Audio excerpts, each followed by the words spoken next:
once I got the BA, I mean, I did go and play professional basketball overseas in Europe for a little while, but I was so smitten by academics at that point that when I got back, I went and got 2 master's degrees from the New School in New York and then one at Johns Hopkins in Baltimore. Okay. It was just suddenly I had the fever, Yeah. So and I loved the idea of getting a graduate degree after that. Right. Before it was an impossibility, and now it was like, I think I can do it. Right. Yeah. And then that was it. It sounds like you just took advantage of everything that was there for you.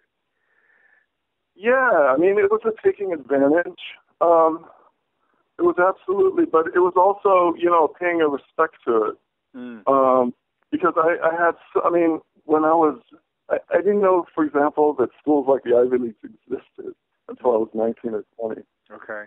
And then I remember for a month just being obsessed with them, thinking, wow, that's where the smartest people go? Right. And I'm like, how do you become the smartest people? And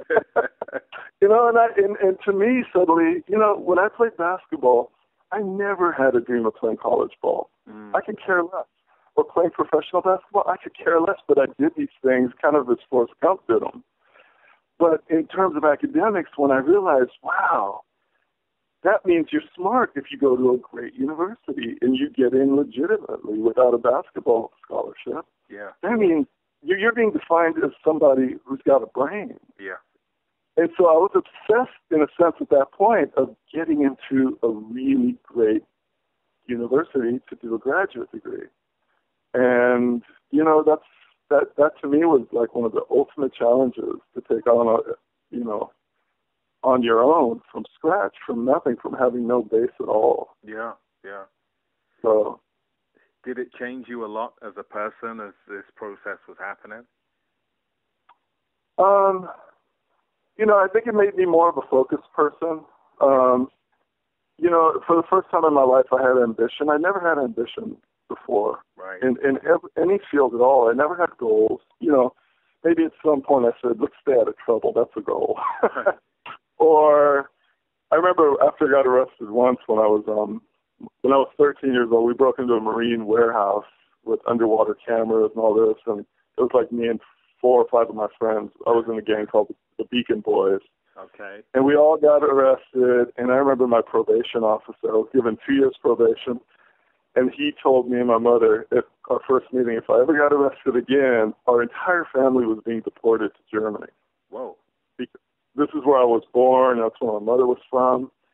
And I remember for a year or 2 after that, I was like, I'm not getting into any trouble. So that was my ambition. I'm not getting into any trouble. So it's kind of an anti-ambition, you know what I mean? It's like behave for a purpose outside of yourself. Yeah, yeah.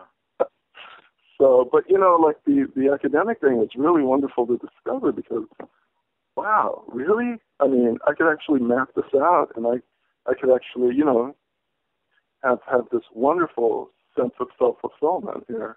Right. And so it changed me in a lot of ways. I mean, when you put your energy into something like that, you're not putting your energy into nonsensical things like I had been in the past. Now, before academically, I know you said about doing homework wasn't an issue, but did you find the work challenging in high school? Never. Not once. Right.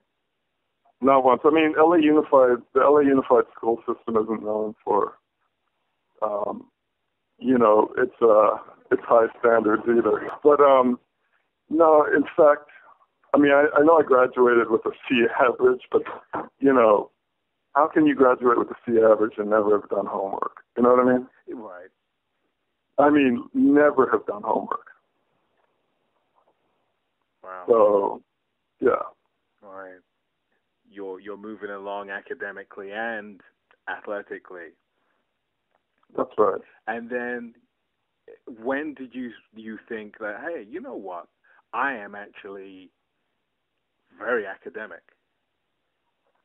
I never felt that because while I was doing my first master's degree at the New School, I thought, could you become a teacher? Like not a high school teacher, but a college teacher, because these are the people I admired. Right.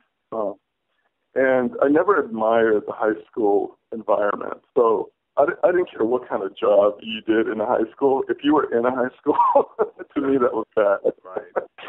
So to me, I really admired a lot of my college professors. So, you know, they became my alter egos in a way.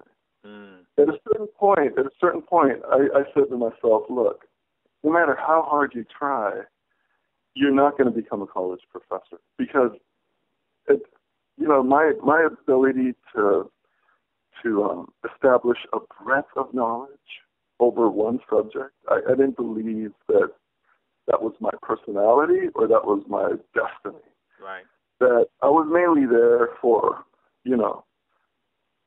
to it wasn't necessarily a stepping stone, but it was to just achieve that thing.